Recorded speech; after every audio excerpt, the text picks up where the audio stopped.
welcome back to Rajuna TV. Buat kamu yang baru di channel ini, jangan lupa like, subscribe, dan kasih komen.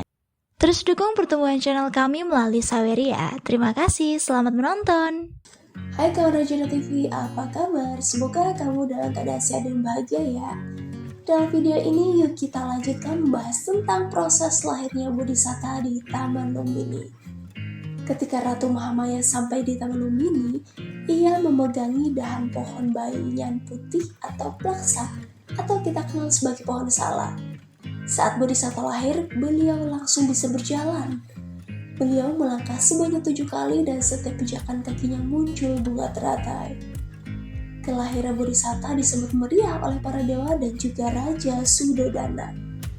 Raja kemudian mengadakan perayaan selama 7 hari untuk menyambut kelahiran Bodhisatta.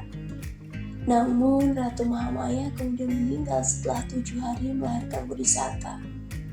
Kemudian adik kandung dari Ratu yakni Mahaprajapati Gautami menjadi ibu asuh bagi Bodhisatta.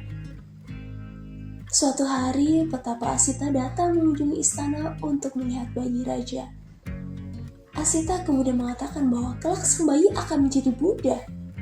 Asita pun menangis karena mungkin saja ia tidak hidup hingga Buddha mengajar. Setelah kedatangan Petapa Asita, para dewa yang dipimpin oleh Maheswara mengunjungi istana untuk melihat Bodhisatta.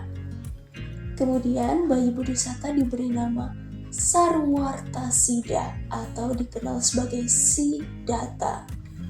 Beberapa tahun kemudian tiba saatnya Pangeran Siddhartha untuk bersekolah. Wah, ternyata dulu Pangeran Siddhartha sekolah juga ya, jadi penasaran ada pelajaran matematika tidak ya? Baik, lanjut. Pelajaran pertama yang diperoleh Pangeran Siddhartha ketika sekolah yaitu menulis. Selain bersekolah, Pangeran juga senang berkeliling di pedesaan. Hingga suatu hari, saat Pangeran sedang berjalan-jalan di pesawahan dan beliau mulai bersamadi di bawah pohon jambu air. Selama Pangeran bersamadi, bayangan pohon tidak bergerak meski matahari bergerak dari timur ke barat. Seakan-akan pohon tersebut tidak ingin membuat Pangeran kepanasan. Hingga saatnya Pangeran menginjak usia remaja. Saat itu Raja Suddhodana didesak oleh sesepuh keluarga supaya Pangeran menikah agar ia tidak meninggalkan keduniawian. Raja pun setuju dengan usulan tersebut. Kemudian Raja memerintahkan seluruh gadis di kerajaan Kapilawatu untuk berpenampilan menarik supaya memikat hati Pangeran. Namun tidak ada gadis yang disenangi Pangeran. Hingga akhirnya Gopa atau Yasodhara datang. Yasodhara memikat hati Pangeran dan Pangeran pun memberikan cincinnya kepada gadis ini. Kemudian Raja meminta bantuan kepada Dandapani untuk menikahkan putrinya dengan Pangeran Siddhartha. Namun Dandapani meminta supaya Pangeran melakukan Sayembara atau membuktikan keahliannya dalam berbagai ilmu. Pangeran pun menyetujui sayembara tersebut.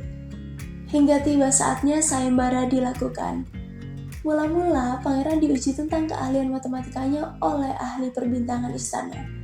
Namun sebelum ahli perbintangan bertanya, Pangeran bertanya kepada mereka tetapi mereka tidak dapat menjawab.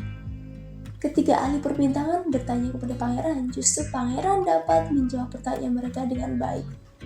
Selanjutnya, Pangeran memenangi pertandingan lempar lebih, lompat, dan lari.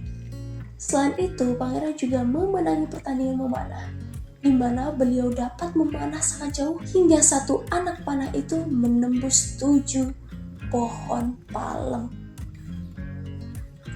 Ketika Pangeran telah memenangi beberapa pertandingan, akhirnya Dandapani menikahkan putrinya yakni Yasodhara dengan Pangeran Siddhartha.